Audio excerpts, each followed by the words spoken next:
Ladies and gentlemen, get ready to embark on a journey like no other.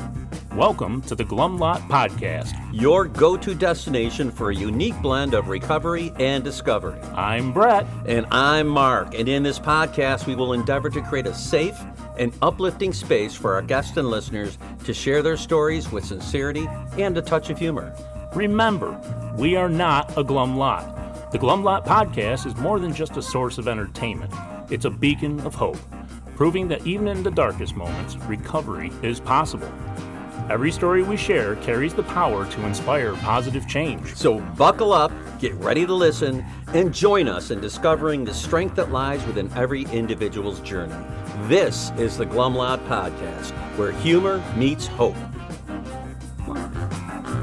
All right, Brett, welcome to episode number 71. Hi, Mark, 71. Yeah, and I wanted to let everybody out there know that Matt has taken over our Instagram, and we had to give him something. We did. Our Instagram handle is the Glum Lot Pod. The Glum Lot Pod at Instagram, and we'll start putting content up shortly. So if you want to, what do you call it? We're gonna sign up or join up or follow. Well, whatever. Yeah, and I think we're going to be doing a lot of clips in there, so we can give you some quick ideas of what we do, or just if upcoming you want episodes, whatever. Yep. Upcoming nonsense, all that Insta stuff. Yes, and as always, please join the Facebook group. Maybe some fashion trends. Yes, I don't know. I doubt that, but the Facebook group is a good place to be. It is. We're growing to well over 200 members, and if you join, you get the first drop on any new episodes or whatever. So join us there. If you want to contact us, if you want to be on the show. If you know somebody who would be a good guest, you can email us at theglumlotpodcast@gmail.com. Yes, please. So, what's on your mind today, sir? I heard a cute one today. Yeah? Yeah, usually I'll bring something kind of gloomy up, but today I got a cute one. Good. AA is the world's biggest lost and found. That's true. We come in lost, and cute. then we are found. It's all about redemption. Yeah, and recently I've had that experience when you're working with somebody or you're in a room with somebody and the light bulb just turns on, the light in their eyes just all of a sudden shines. Yeah. And man, what a feeling that is. They go from lost to being found for sure. Yup, and it's that a lot of times it's when they hit that spiritual experience, that psychic change, that things really start moving. I think Matt may have had one this past Thursday. I think he may have as well. But we'll let him talk about that. Anyway, for me and for I think a lot of people, it isn't like a burning bush moment. No. It's a series of events in your life that lead you to an understanding that there is indeed a spiritual component to this journey. Yeah, I've heard of it as being a power other than yourself that shifts your thinking. Yeah. And it is necessary for long-term sobriety and happiness. Yeah, and we won't notice them for quite a while, but when we do look back, oh boy. Yeah, you can put it all together. So it's crazy. Don't be afraid of step 2 and 3. That's That's the message, right? That's right. So we have a guest that I met once in a frozen yogurt line after a meeting. And I've heard her share a few times, and I loved it. Okay. Yep. So I'm excited. Let's meet her now, shall we? I think we shall. Let's welcome Brittany. Brittany. Welcome to the Glum Lot Podcast, Brittany. Hey, Brittany. Thank you. I'm glad to be here. Glad to have you here. And can we start with your sobriety date? Yes, my sobriety date is March 27th, 2019. Ooh, so we got over 5 years now. And nice. Very nice. Can we start with your remembrance of your first experience with the effects of alcohol and or drugs? All the details. Alcohol it was like day 2 of college. Oh, so you started kind of late. I started late, Day 2 of freshman year of college. Everyone was drinking, hanging out, and they're like, oh, have some, Brittany. And I'm like, no, I'm okay. I'm fine. No, thank you. Because you really didn't drink? No.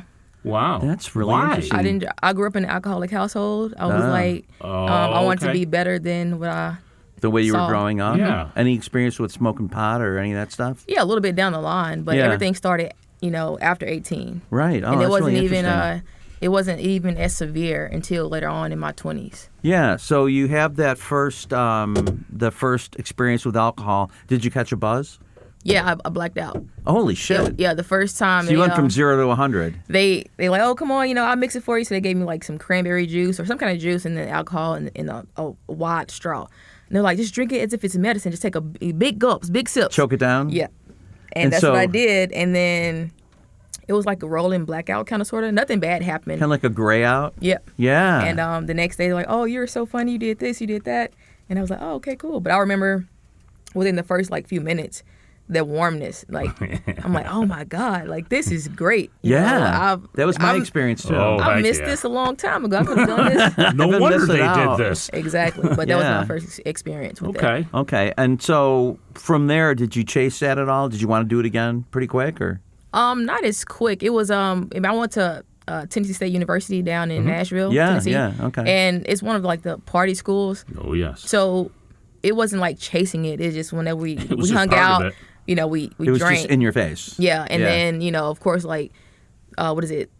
They call them bars or whatever, but I believe it's Xanax. Oh yeah, bars. Oh, bars of Xanax. Yeah. So around that same time frame, freshman year, sophomore year, introduced that to like bar juice. You just mix it with juice and Jolly Ranchers, and you just sip on it. Whoa. Wow. Well, now wait a minute. I want to hear about this because I don't know What was your anything about favorite this. flavor? So, like, what do? You mix it with? You put the Xanax inside of a container of juice or a cup with Jolly Ranchers, so you won't taste the medicine. Okay. And you just sip on it, drink on it throughout the, No alcohol in it, or just no alcohol. Oh, just. But that was like sophomore juice. year, yeah. But freshman year, I ended up getting my older sister's ID. She's like 4 or 5 years older than me. Yeah. So I was able to, buy alcohol for the group. Okay. But I still was trying to fit in, like trying to see, where do I fit in with this group? Well, yeah. I have a fake helped ID. being able to buy the booze. Mm-hmm. Yeah, pretty much. You got a lot of friends real quick. Yeah, right. What was your experience like with the Xanax? It was okay. I just didn't like the sluggish feeling. Yeah. At one point, it was decent. It was okay. And then I have the fear of financial insecurity. Mm-hmm. So I've always thought about making money. And I'm like, people buy this at college. How about I just buy a book and I sell them to people? So is that what you bought? You found a source? Yeah, I found a source and started selling it. And then one of my friends were like in class falling asleep. I'm like, you shouldn't do this anymore. Yeah. And then at one point, they're like, police dogs searching for like marijuana. Oh shit! Uh-oh. And I was so afraid. I ended up I hiding it somewhere, and I'm never doing this again. Like when this is over with, I'm done with it. So you didn't get caught? No, fear of financial insecurity. I'm like, when this is over, I'm done. Like, I can't ruin my life over $300. Yeah. So for me, it was okay. Just like I didn't like the drowsiness. Yeah. I was more of a It upper definitely type does of that. girl. Mm-hmm. Yeah.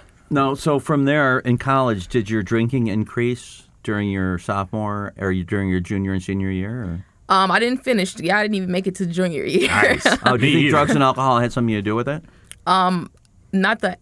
I would say my alcoholic brain, my alcoholism. The isms have to do with it. Yeah. So my junior year, I moved off campus, had an apartment with friends, and we would drink and stuff like that.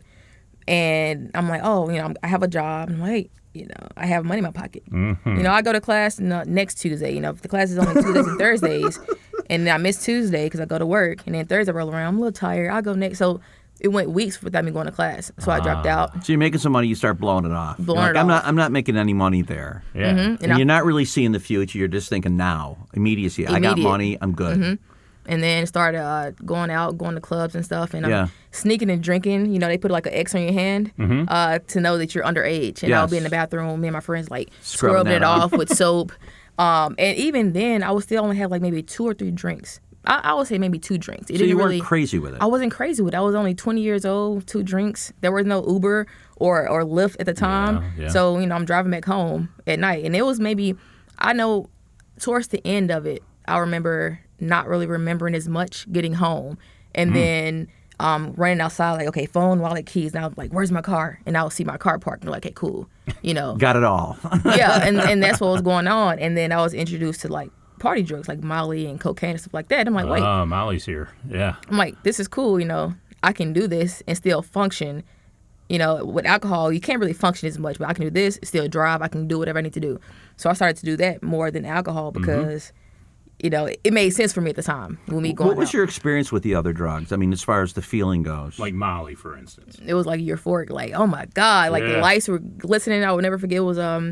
It was around not New Year's Eve, maybe New Year's Eve.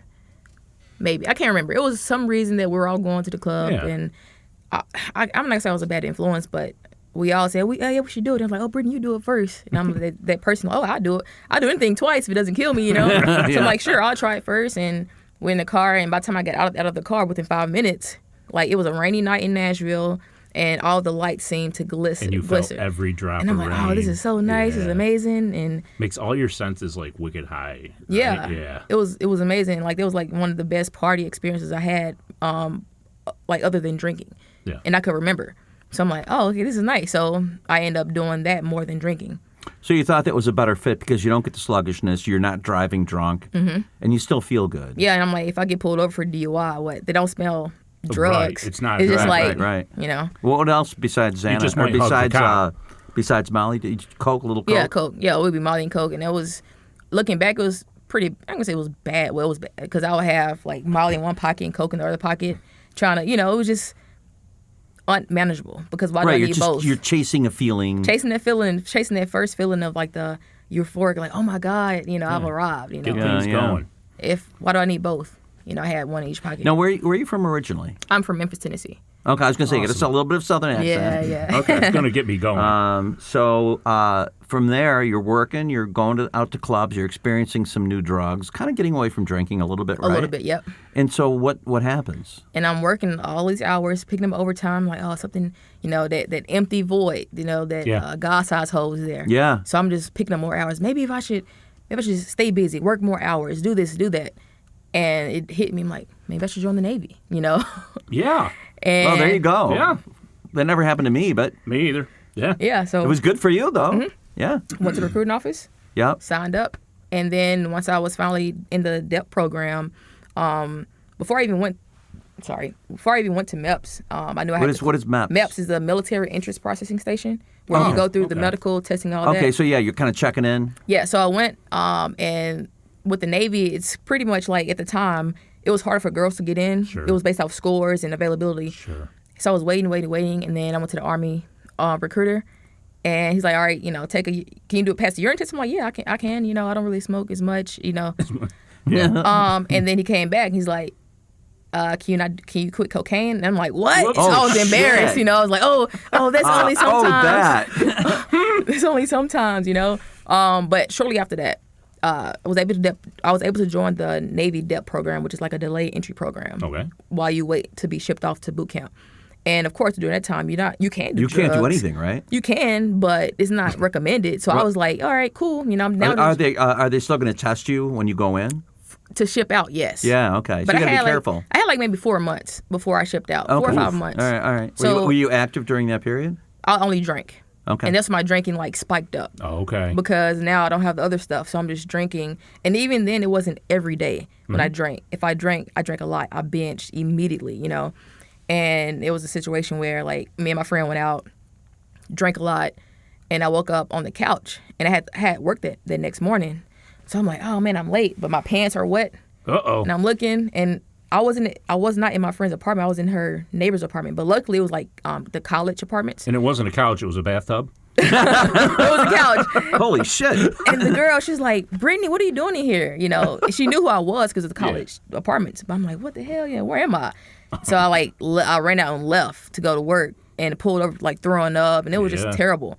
And that was my first experience of like a really, really severe, like a bad hangover. Yeah. And I'm like, man, that was crazy. Maybe somebody spiked my drink or, Right. all that type of stuff. So after that, I didn't really drink as much until after boot camp. I was coming up on boot camp, and I remember then it was New Year's Eve, and I went out with friends, and I chugged all this Jack Daniels, and I woke up the next day. I don't even remember going inside the club, and I wake up on the couch. Oh, from all your prepping activities? You don't? Oh, I gotcha. Yeah, from the Jack Daniels. Yeah. And I wake up, and I have messages, people like pissed off, and my friend, she's upset. I'm like, what's wrong? Like, why y'all tripping? Like, what is it? Yeah. And again, in between that time and the previous situation of the other hangover, I wasn't drinking as much. Yeah. But when I drank, I like it. You did it for real. Yes. I took a sip, and the sip took me, literally, Ooh, I like that. So you would black out, and Man, your I've never behavior. heard that one yet. You wouldn't even know. I wouldn't even know. I wouldn't remember. And they report to you the next day. You're like, I don't remember that. Mm-hmm. Why y'all tripping? I I don't remember being a complete asshole. Pretty much. Okay. So once you get to boot camp, obviously you can't drink or drug in boot Correct. camp, right? Yeah. Do you have any kind of a psychological withdrawal or is it just so intense you have no time for that? It's pretty. I would say I was pretty much checked out like emotionally just numb, trying to like just make it to the next level. So some people had a hard time there where they're like crying, I'll miss my mom, or sure, because I was 20 at the time, and I was just like ready to just get done with it. But I do remember I had to get my wisdom teeth taken out in boot camp. In boot camp, shit! They'll take them out, yeah. And they gave us some kind of painkillers. Can't think of the name. It's like Percocet or Percodan or one of those. Not Oxy. Oxys? Maybe I can't remember. Some kind of type of hydrocodone.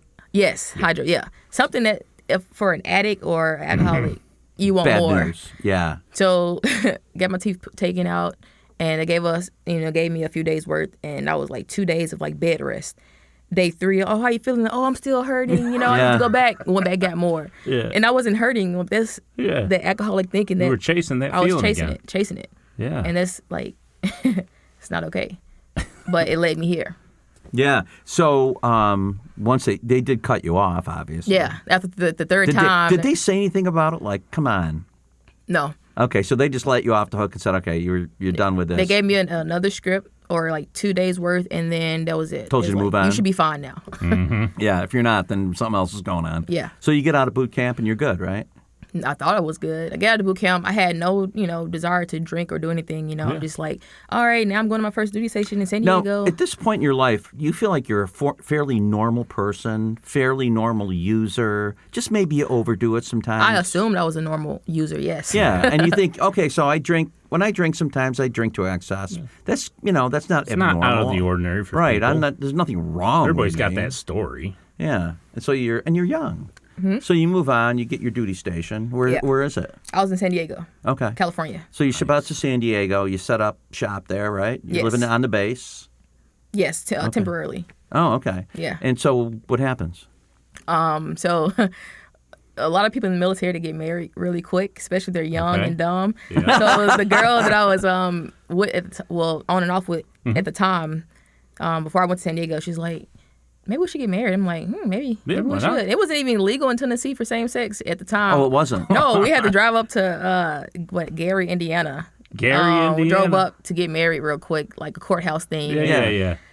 So, going to San Diego. A few weeks later, she came out there with me, and during the time frame, she got like a DUI. She wrecked the car. It was just chaotic. I'm like, you should stop drinking. You're drinking too much, And then she was forced to go like to AA meetings, and she's like, started noticing my drinking. She's like, Brittany. Oh, right. You should. These people are super nice. Maybe check it out. I'm like, that's for you. You have the problem. I don't have a DUI. Be projecting onto me. Did she bring up that she didn't want you to drink around her at all during that period, or wasn't that she's like, you do you, I'm doing AA? No, she was just saying that the people she met at AA was nice, and maybe I should check it out. Did she stop drinking? Not as, she didn't drink as much. She slowed down a little bit. So she's going to meetings, but she's still drinking. I'll say maybe 5. Oh, okay. maybe she was 5 max. She was not all in. No, she was not. Okay. Maybe they weren't that nice. So now can she live on the base with you at that? Yeah, we had an apartment. We were living in the apartment, the military apartment. Mm-hmm. Okay. Yeah. So, do things progress? Does your disease progress? Yes. Super fast. It was like judging by your face, I think we're in for it. The disease progressed because where I stopped drinking as much, throughout boot camp and all that stuff, it was like just waiting for me. So even though when I got to San Diego and I wasn't drinking every day, when I did drink, I was like would drink until I fell asleep. The same story. Same story. Yeah. Same thing. I did the same thing. Me too. And shortly after a few months of her being there, she left because we were young. I think I'm 21 or 22, and she's like 21. Well, we're young. Yeah. And we're not getting along. We got our own issues, and she left. Go back to Tennessee. And now I'm just there by myself. So I go to work. I hate my job because... How'd you deal with that? Drinking. Leaving? Oh, I like drinking. I dealt with everything with drinking. Yeah. Okay. What was your job in the military? When I first joined, I was a undesignated seaman, meaning I didn't have a job. I was just there like doing the grunt work. Do whatever they tell you to do. Yes. Okay. So I'm like, you can't leave. I've always been a runner. No, there's no out. I've always been a runner. So now I'm in it. Like, I got to deal with this. I'm like, I'm depressed. I'm like, okay. So I go to work, go home. I don't have many friends at the time, so I'm not really hanging out with people. And I go home and I just drink. And that was the cycle. And then I finally started having friends, and they invite me out, and we go out and we drink. Because when I'm not drinking at the time, I'm quiet. I'm, super reserved. I don't talk about much. Maybe a little introverted. Yep. Self-centered, know. Yeah. And now we're going out and they see, I get a little loose and they're like, oh, you're so funny. Yeah. Same story. Oh, you're cool. You're super funny. Next morning you got texts again. Not yet. Not yet. But it happened fast within a few months, Oh, no kidding. Of, you did this. And I'm embarrassed. I'm like, oh, man, Now, did you, during this time that you were, like you said, you were undesignated, did you have any ambition to specialize in something or go back to a school to get a specific job in the military or anything, or were you just kind of just floating through it? No, I had things in mind. I was thinking about being with an MA, which is a Master at Arms, or a military cop, or even hospital corpsman, which is like the medical side of it. Yeah. So I had ideas, and then around September, I will never forget because it's always, I would say, I used to call this September sadness, but now I call this self-care September. Okay. I need to put more effort in. So around September, I came across someone recommended Jim Rohn, one of his personal development videos, about 2 hours long, and I was like on fire. So I'm gonna get my life together, you know? Yeah. And so I'm like doing everything right for the military. I'm standing out, I'm winning awards, all that stuff. But again, the drinking just kept wiped it out, huh? Not work wise, but emotionally wise, yes. Yeah. So are you still drinking alone at night? Every night. Yeah. Every night. And okay, go ahead. No, I was going to say, does it start to occur to you that your drinking is either out of control or you're relying on it too much, or I had no idea because, again, I grew up in an alcoholic household. So to you it seems normal? To me, it seems less than normal. Not even a problem because back home where, what I saw, people drinking and it's all rowdy and fighting or just causing a scene. But I'm not hurting anyone. You're not doing I'm just that. drinking a little bit, going to sleep. That's it. Yeah. So to me, it was fine. I had no problem at all. Okay. In my opinion, at the time. No, right. I get it. I was there. For sure. Brett was there. Yeah, I think sure. every alcoholic is there. Yeah, pretty much. But as like anything else to deal with alcoholism, it is progressive and things do get worse. And so, what happened in your case? Let's see. I remember maybe it was a holiday party for my job. Still around within that first year of me being there, and I remember maybe 30 minutes of the holiday party, and then I woke up the next day, and apparently I was on the stage trying to take the microphone, like, I'm the freshest MF in here, I'm the best dressed, and then threw a friend's phone out the window. Oh. And now it's getting bad, but that was only in maybe 2015, 2016. I say the end of 2015, one of those years. Yeah. And now I'm embarrassed, and people are kind of seeing how I act when I drink, when I'm not alone. So it's Right. back. It's bad, so I'm And that was right out there in front of people stuff, too. Yeah, I'm full of shame and guilt, and I'm not doing that again. But every time how do you even, I could never wrap my head around that was me. Yes. I just couldn't wrap my head around that. When I do that crazy ass shit like burn a kid, See, we've talked about it. That didn't really kill him. My opinion of that was I always thought people were overreacting. Right. And that right. while I was drinking. Just take it easy. So shit like that happens when you Right. drink. No, exactly. So what's the big deal? Let's move on, But yeah, people who aren't alcoholic look at that and go, what's wrong with you? Fuck. And I had people say that to me when I was drinking. Oh. I had a person tell me they weren't going to. I'm not going out with you anymore. Yeah. Because I can't babysit you. I don't like your behavior. I'm just not doing it. Yeah. And he said, when we go out, you start drinking. It's all about you and drinking. I might as well not even be there anymore. And that crushed me so bad, but it didn't stop me. Exactly. I was selfish. I was Oh, well, my I didn't believe him. I thought I was like, cut enough with the drama. Right, but You know? deep inside, I was. I was like, I'll just go out solo then. I I'll don't whip need it you. up out on my own. Yeah. So after that party, people say, what's going on with you, right? Not as much. My closer friends are saying that. The people I'm hanging out with, often they're saying that.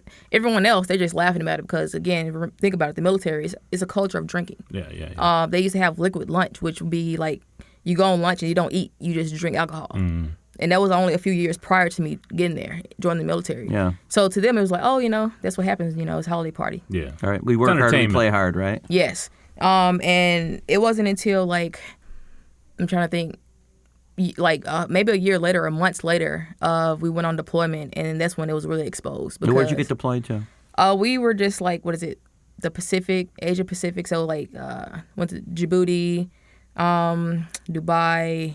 Oh, so you're like Arabian Peninsula off the coast of Africa. Yeah, and went up to Jordan. Like, we were all in the area. Yeah. And then came back around. Oh, what kind of ship were you on? LSD, so an amphib. So we carried the I didn't Marines. ask you what you were on. What kind of ship? Oh, no, the ship. I know, right? I was on the was a trip LSD ship. fantastic. Dude. Yeah, it was. What is LSD? I'm not sure what it means. I just know it's an amphib, and we carried the Marines. Oh, okay. Yeah. So, Nice. Oh, it was like an amphibious landing thing? Yeah. Oh, so you bring the Marines there, they deploy in those landing craft? Pretty much. Okay, all right. What was your job on the ship? I eventually became a personnel specialist, so like HR or admin. Okay. And then my secondary job was master helmsman. So I was the one who steered the ship. So you had to have your shit together. I had to, yeah. Yeah. Supposedly. I love how you were dealing with other people's behaviors. How does that work with alcohol? Is alcohol available on the ship, or when you go on, No. is it dry? So it's completely dry. But if you're on water for at least, I think, 45 days straight without a port, then you have a beer day, which they'll bring a pallet of beers. Everybody gets fucked up?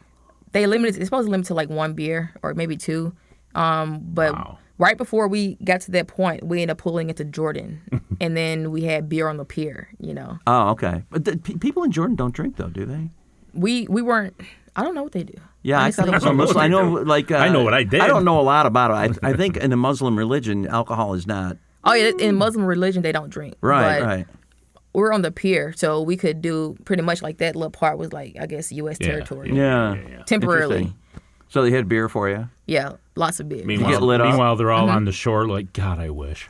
Yeah. But even before, prior to that, we'll hit a different port. The first port was Hawaii. And, everybody, you're on the ship for 3-4 weeks to get to the port. You want to drink. That's all we're doing. Yeah. But I was like, pretty much got to carry back to the ship. Especially after being on a ship for 45 days straight. My God. Yeah, I got carried back to the ship. And then the next day it's like, hey, Taylor, my last name is Taylor. Hey, Taylor, you have to get it together. That's not safe. Just this whole spiel. And I'm like, yeah. Were there other people that were cheering you on, though? Going, damn, you really know how to party. The first port, yes. The first port.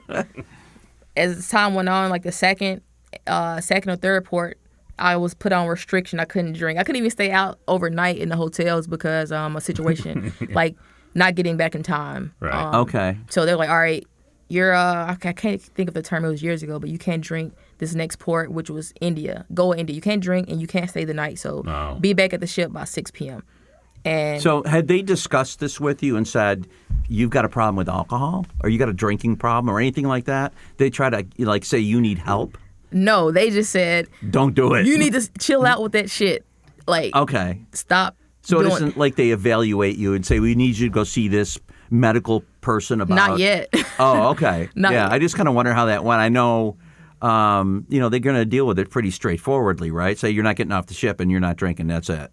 Yeah, pretty much. And if you were caught drinking alcohol during that time frame, and you weren't supposed to, you can get kicked out, or you'll go on restriction, which is like can't leave the ship. They take your money, half your money for 2 months. It was just like it was pretty bad. Yeah, you didn't want to do it. No. What was your rank at this time? At the time, I was an E4. Okay. E4. So you've got a little bit at stake here. You've moved up the money chain a little bit. You're getting some responsibility. You don't want to blow it, right? Yeah, and I was like winning awards and stuff. You know, I'm so the helmsman, just normal person who steers the ship in the middle of the ocean. The master helmsman steers the ship when there's a potential of like running ashore, and you need like someone with the expertise to steer the ship. So I was who can navigate. Navigation. Sure. But if you're not really navigating, you're just kind of chilling out. No, you're pretty much navigating because if you go off course too much, you can run ashore or run into a different ship. Yeah, okay. That wouldn't be good. No, you don't want to do that. No, probably frowned upon. So you are under some sorts of restrictions, yes. And you go to the port in India, and you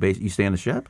No, I was able to go out and see, go out in town, but I just couldn't stay the night. You just couldn't be a bad girl. Everyone else was. They were all staying the night and having fun. Yeah, that's not fair. But I was kind of proud of myself, though, because I didn't even have I don't even have the urge to drink. I'm good. But I hadn't drank in maybe 3 weeks anyway, prior to the other port. Right, and it sounds like if you're away from it enough, you're okay with it. But almost. Once you get a drink or two, forget about it, right? Pretty much. Yeah. And if I'm away from it, if I was away from it for too long, I would get restless, irritable, discontent, depressed. Sure. Like my mind is going. My little committee It's having a meeting, and I don't want to be there. Yeah, right. The itty bitty shitty committee. Pretty much. Yeah. So what happens from there? From India? India, I'm like, oh, I didn't even drink. Like, I don't even want to drink. So I'm all proud of myself. Fake pats on the back. Yeah. And then the very next port was Singapore. It was coming up on New Year's Eve again. It's always New Year's for some reason. Coming up on New Year's, and we pull in the port. Maybe it was the first or the second. And now I have my privileges back. I can stay out in town and I can drink. So we go out, we're eating dinner, and this is this place called 4 Floors of Whores. Let me clarify, that was 4 floors of whores. Yes. Okay, yes, thank not you. 3. Yeah. So I'm guessing like back in the day, it was like a place where you get happy endings type of situation. Okay, sure. Yeah. So it's kind of like, okay, y'all can go to this establishment to go party because it's like clubs and bars and all that, but just be mindful. And I almost made it. I almost made it home. I mean, not home, but to the hotel. I was so close to making it. Apparently, we were leaving. Me and my friends were leaving. I fell down the escalator. I fell down the escalator from the very top. And of the 4th floor? No. Well, you know what I'm saying. And I hit my head. It's always blood like oozing out. I don't remember this, though. It's just gushing out. Oh, I wake up and I'm looking around, and it's like this sterile-looking environment. I'm like, am I in jail? Am I in the hospital? Right. And I see older Asian people, like, in hospital beds. So I'm like, I really messed up, because some places you go to, if you get in trouble, they can, like, lock you up. They leave you there. You can get lashes. So I'm like, man. Holy shit. I really fucked up. Yeah. And my friend, she was my Liberty buddy, the person who I go out with, she was with me. She was like, oh, you fell down the escalator and you got stitches. I'm like, what? So I look at my phone, and my head is wrapped like a mummy. At the time, I had a short fade. I didn't have locks. Yeah. So I look at my phone, the camera, and I have like my head is wrapped like entirely because I got stitches. And she's like, "Oh, but you're not in trouble. We just have to get you back to the ship once you wake up." And I'm like, "Yes, like I'm good." Made it. It wasn't even like maybe I should chill out on my drink. And it was like, no, cool, I'm got good. away with it. Yeah, I'm not going to jail. Everything's good again. Are you kidding me? Yeah. Yeah. So I end up eventually going back to the ship. Was there any repercussions from the Navy for that, or? No, because at the time the ship who got to the port before us had an incident. They left people behind, and it will say like when you go on deployment, it's like a group of ships, or whatever, and they said there's another incident, there will be no more ports for anyone. Oof. So. Oh shit. Yeah. So my commanding officer pretty much like swept it under the rug. Like, all right, she didn't die, she didn't hurt anyone. She's back. Like, now, when you say they left maybe people, it was just an accident. Do you mean the ship would leave you there? Yeah. So if you don't make it back to your you don't make it back to the ship in time, and they try to find you, like the ship has to stay on schedule. Yeah. You can't. So if you don't show up, they try to call you, whatever the case, they'll leave you. Or if you get in trouble and you are arrested by the authorities there, they'll try their best to do what they can, but the ship is on a schedule. If you're not there. So if you get left there, what happens to you? I didn't find out. I don't know. I don't know what happens to the guys before, but I think they like broke into a liquor store, broke into something, and they were detained. That's all I know. I don't know how they got back or what was the case before that, but it was like if there was another incident in this group, then everybody's done. No more ports. And then everybody's going to beat the shit out of you. Yeah, right. You don't want to be that guy. Yeah, and I was a good sailor for the most part. On paper, squeaky clean. I would work hard. Show initiative, all that stuff. But it was just that alcohol thing just kept fucking me up. Yeah. So they swept it under the rug, like, all right, we'll talk about it once we get back to sea, Go get in your rack. Yeah. Go sleep it off. Your SIQ for 2 days, which is sleeping quarters. You can't leave. Just stay in your bed 2 days. And so you get out of that, what happens? Get out of that, I'm thinking, got to Hawaii. It was like, at this point, we were heading back to California. And I can't remember. I think it was like the same. So I didn't get on the alcohol restriction. I think at this point, this is the last leg of the deployment. Everyone's tired. We all want to go home. Even the leadership. So get to Hawaii. I'm drinking. Everyone's drinking. Like on the ship? No. Like in Hawaii. In Hawaii, in port. Okay, yeah. Get on the ship, and we all make it back home safely. Everyone made it home safely. Oh my God. More incidents. Yeah. Nice. But I didn't even reevaluate my drinking. I think it was in Hawaii, like some weeks later, I reached out to my mom. I'm like, hey, Mom, this is what happened. I explained. I sent her pictures, and she was like crying. Oh, my God, my baby. And I'm like, I'm okay, Yeah. She's like, why didn't you call me then? I'm like, I didn't want to worry you, Yeah, he wasn't going to be back for a while, but he didn't let you do anything. So we got back around February, back to port. And the next thing that, like, at that point, my life started to go downhill super fast because now there's no limit on what I can do. Right. Because I'm back home. Right. No restrictions. No restrictions, anymore. nothing. No structure. Me and my friends went down to Mardi Gras. I made ass out of myself, ruined friendships. It was just terrible. So now I'm like, okay, maybe I should, figure something out. Get back to San Diego, and every ship or every command has it's called DAPA, like a drug and alcohol counselor. I don't know. I can't remember what the P is for. But anyway, they're the person you go to if you have an issue. Mm-hmm. And before this, one of my leaderships was like, hey, I had an incident when I was young. I was a young sailor, and I just didn't drink for 30 days, and I was fine, so try that. Try not to drink for 30 days. And the other leader was like, hey, maybe you got a problem. Like, you need to get that shit under control. Right. And I'm like, yeah, whatever. So finally, get back, and I'm drinking, and it's just like every night is a bad night. This shit isn't fun anymore. Like, what is going on? Right. It stops working. It's just like ruining my fun. Like, dude, what the hell going on? Yeah. And everyone has been there where you have a long night, and the next day you're like, oh, I need help. I'm not gonna do this anymore. So I go to the DAPA. I'm like, hey, and I'm still intoxicated, by the way, because how much you drank the night before. Yeah. So I need help. He was like, all right, I'm gonna sign you up for this program, and it might take a few weeks to go through. It's like an outpatient thing you do on base? Yeah, on one of the bases. Yeah. So the time comes, a few weeks later, whatever time comes, and it's like, all right, you have to go meet with the psychiatrist and all this stuff. And I'm like, oh, I'm good. I don't need it. It's like, no. It's either you go or you get kicked out. So you went there when you were feeling shitty. Yes. After a couple days, you're like, I don't feel shitty anymore. It was a few weeks. Yeah, I'm like, I don't need this. I get that. Oh, I get that. Yeah. I'm like, I don't need this. I'm good. And we're good convincers too. Yeah, we have good forgetters. But they wouldn't let you out. No.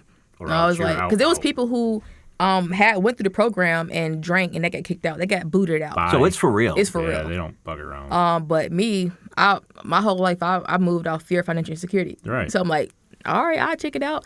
I go do the little checklist, and I'm lying. Oh, how many drinks do you have? I'm like, maybe I say 10. 10 or 11 sounds like a good number. It was like way more than that. Of course. Per sitting. And she did the checklist, and she's like, we recommend you for inpatient. So you were like minimizing it, and they were like, your minimization is still way over the amount. You passed. The little good alcoholic I am, I'm like, oh no. At this time, my 17-year-old brother and my sister had moved out there with me. So I'm like, oh, I have siblings to take care of. They're 17 and 20. They can take care of themselves. Yeah. I have responsibilities. I won't be able to do this and that. I just, ease my way out of the situation. And she's like, well, maybe you could do outpatient. I'm like, yes, outpatient, See? Convinced her. Did anybody suggest AA at this point or no? Nope. Okay. Did it exist on the base? Were there meetings on the base or anything? Have you ever heard of that? I can't remember about on the base. All right. I know around the base, but not on the base. Yeah. If that exists, let us know. I want to know that. Yeah. I had another question to you I'm still stuck on the 4 floors of horrors. Google it. 4 floors of horrors, Singapore. Okay, it rhymes too. It's still real. So when you went on a deployment, like you just talked about, you leave San Diego and then you go out and then you come back. How long is that for? It was about 7 or 8 months. It was like about 8 months. So it's a long time. Yeah. And it'll be times when I'm on the water and I'm just like, no alcohol. I'm just like feeling so, I'm like, man, what if I just jumped off? Like, do you get claustrophobic? Did you hear that? So yeah. What if I just jump off? What if I just jump off? I just feel so. Oh, you were that bad. Shit runs through your head, I'll bet. Yeah. I'm talking to my friend, I think I'm depressed. She's like, you're not depressed. You just need to go do something with yourself. Like, nah, man, like something's wrong. And then that was a cycle. Okay. So you do the outpatient? Yes. Again, everything moves snail slow. So a few months later, outpatient's getting ready to start, and this is around the same time I'm in the midst of repercussions because like my now ex-wife, it was like a situation going on. She reached out to the higher ups, and it trickled down, and I got put on restriction. I couldn't leave the ship. A little more awareness of your So I couldn't leave the ship for 30 days, even though we're in port. So the day that my restriction started, it was the first day of outpatient.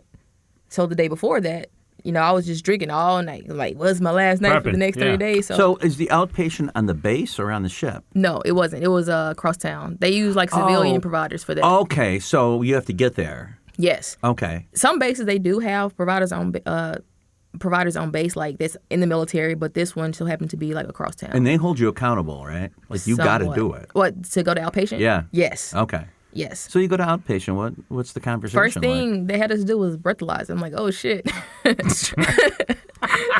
didn't know that. Why'd you tell me? You could have told me on the brochure. Yeah, the breathalyzing. And he's like, oh, this shows that you're fucked up. You're fucked up. Did you drive here? And I'm like, no, but I did. I'm like, shit. no. He's like, yeah, because this is you pretty much still intoxicated.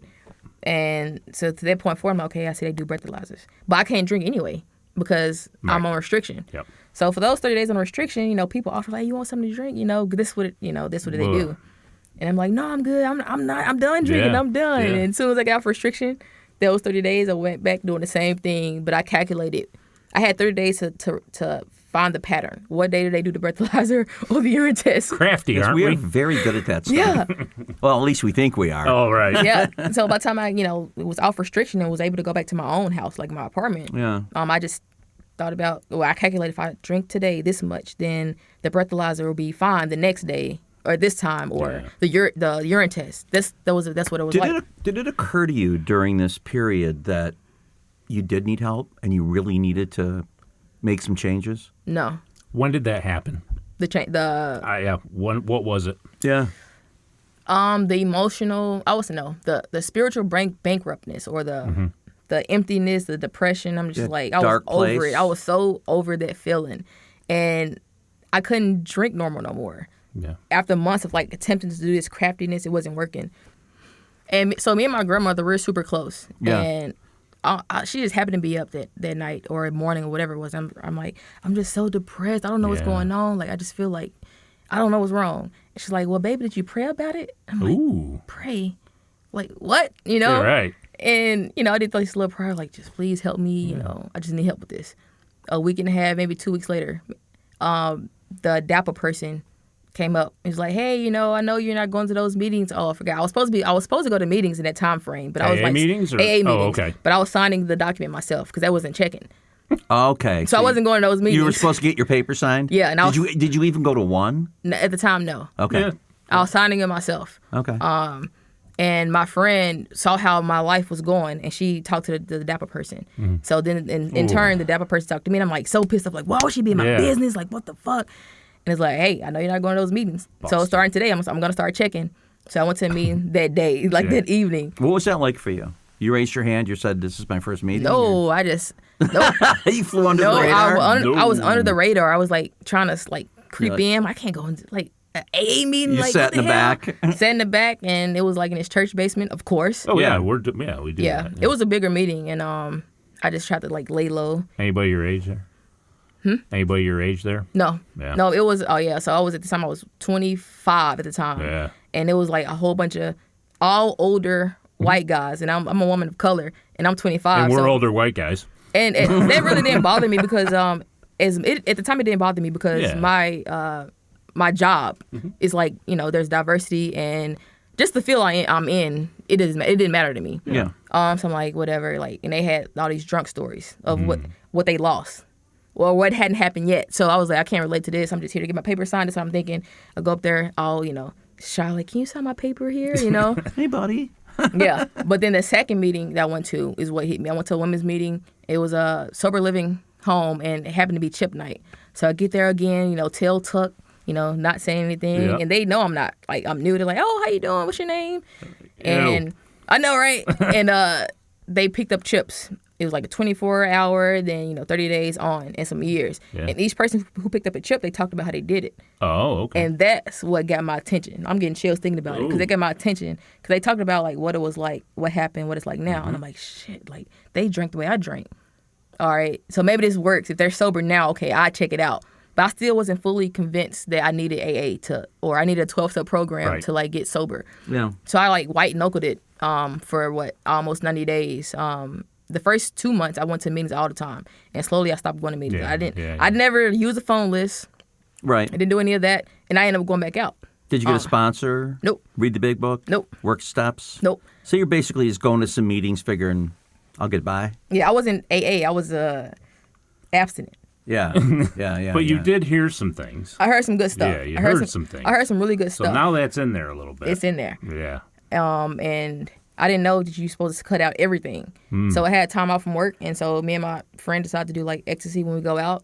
And that took me back out because by January 1st, again. Oh, there we go again. Always. You in the new year. Always. I came to Syracuse to look for a house because I was going to be stationed here. Got here, and I went out to a club, and I was like, I picked up a drink, and I was basically in the hotel for 7 or 8 days straight, just drunk. I didn't even go look for an apartment. So it went from not drinking for almost 90 days to bam, in the hotel. Every day. Every 8 days straight, just binging, like feeling like shit. By yourself? By myself. Oh yeah. Yep. Yeah. It was bad. What happened at the end of those 8 days? I ended up going back to San Diego. It was like the end of my house hunting trip, Yeah, that was it. I went back to San Diego, and my sister, she's like, "You drinking?" I'm like, "Oh yeah, I'm good. I got it under control now. I'm okay. Yeah, I'm good." And I've been to AA. I've got it under control. Yeah, and that was in January, and by March of 2019 is when my sobriety date. Yeah. I came crawling back to the rooms because it was too painful. It was so painful, and I couldn't do it myself. So it got darker and darker. Yes. And you continued to beat the shit out of yourself, and yes. It got darker and darker. Mm-hmm. And finally, something happened in you where you're like, you know what? I just can't do it anymore. Yeah, my mom had a small part to play in that because there was a situation that happened. It was like on a Sunday, and it's a brunch time. In San Diego, they're big on brunch Sundays. Okay. I'm not sure about here because I'm sober. I don't know what they do here. Yeah. And I got kicked out like within an hour of being there. And those damn mimosas.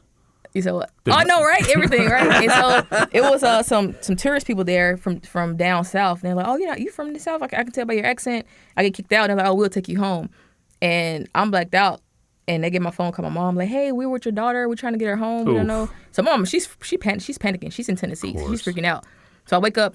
I finally get home, but I wake up to a long message of like, go to those meetings. They can help you and just all this stuff. And I'm like full of shame. Like, damn. Okay. All right. And that made it like a game plan. Like, all right, I'm going to go to a meeting tomorrow. And if I go to a meeting where I saw somebody that I met before that raised their hand to be a sponsor, I'm going to ask. So I'll go to a meeting across town, one that I had never been to before. Yeah. First person I see is one of the greeters from a previous meeting. You're like, God damn it, now I got to do it. I'm like, fuck. So my hands are all sweating. Oh, yeah. And I asked to be my sponsor. And then from there, like, I've been working the program, and it hasn't been like super easy, of course, but those steps got me sobriety. It is funny though, on so many of these stories, AA is always the last stop on the train. Always. Right? Yeah, always. Plus there's always an element in the story that you can look back and say, that was my higher power working in my life. Yeah. Mm-hmm. Like you go to a meeting where it's way across town and boom, there's somebody right there that you're like, Jesus, I said I would do this. I'm going to do it. At the time, it's like, damn it. And yeah, later, and you know what? like, The funny thing is, though, is that we are the lucky ones. Mm-hmm. There's a lot of people that does not happen for, or it happens and they don't recognize it, or they blow it off. Like somebody like you would go to that meeting and there's the person, you said if I saw somebody I would ask them, but they don't do it. They just don't do it for whatever reason. Maybe not enough pain, I don't know. People call it the grace of God, that you said, you know what, I'm going to do it. Yes. And that was the turning point that got you started. And you're right, it's not easy. But it's like once you get into it and you realize how bad it is out there, it's like, I can get through this. I'll struggle through it. And it gets easier, and it gets easier, and you start to learn more. And then you're like, holy shit, it's more than not drinking. It's changing myself. It's character defects. And then somewhere along the line, you realize it, too. You're like, when did that happen, right? Yeah. Right. It's developing a spiritual connection. It's making connections in the fellowship. And then you start to like it, and these people are your friends, and, you literally start to love the people in the program. Yes. And they love you, and that's like, holy shit. This is kind of what I was looking for. You talked about that hole. The hole starts getting filled. You're like, oh my God, this is the design for living that I want. Yep. I could not see that. I couldn't see either. I mean, it took a lot. And that's why they say stick around. Keep getting to AA until AA gets you. Right. Yeah. And no matter what, keep coming back. You go out and drink, keep coming back. You went back out. You eventually came back. And that's how we make it. That's how the successful people are the people that keep coming back. Yeah, no matter what. They say stick around until you see the miracles happen. That's it. That's absolutely true. Now, do you work with other people too? Yeah. No, well, I don't have any sponsors at the time, but I go to meetings and share my experience, strength, and hope. Yeah. Be of service. Right now, I go to the Justice Center to take meetings down there. Nice. Got some service going. Nice. Yeah. So I'm trying to do this thing, and the program has pretty much like changed my life, like 180 inside and out. Yeah. Because again, that hole that I was trying to fill, it's filled with like love and my creator, and I no longer have to chase external things to get peace of mind or joy, Yeah. It's funny. It's like we chase that stuff because we think that's where our answer is, because we have no idea what the answer is. No idea. Yeah. And even when people tell us what it is, we'll say no. That's why they say beyond your wildest dreams, because when I came in, my wildest dreams were nowhere near what I needed. I found that in AA. Yeah. I found that in the program. So, Yep. Well, we're kind of at the end of our. I also wanted to ask you: Are you still in the Navy? No, I got out 2 years ago, I believe. Yeah, almost 2 years ago. All right. Thank you for your service. Yeah. Thank you. So we are at the end of our time, but we want to thank you so much for coming on. For It's sure. a really cool For sure. story, and I think I learned something Heck about the yeah. Navy, that's for sure. Yeah, for sure. And I also learned something about, what was it you called it with the Xanax and the Jolly Oh, Ranchers? they call it bar juice. Bar juice. Bar juice. Yes, Oh, and boy. the 4 floors of horrors. Yeah. Is gonna be that'll be a good one. Well, until next time on the Glum Lot Podcast, I'm Mark. I'll be at that 4 floors of horrors. I'm Brett. And I'm Brittany.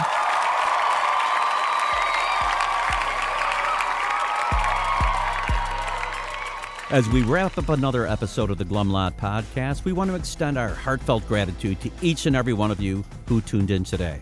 Navigating the path to recovery from alcohol and other substances is a journey filled with challenges, triumphs, and self-discovery. Remember, we're not affiliated with Alcoholics Anonymous, but we're here to provide a safe space for open conversations about the complexities of recovery. Your stories, courage, and resilience inspire us and our listeners alike. If you or someone you know is on the transformative journey, know that you're not alone.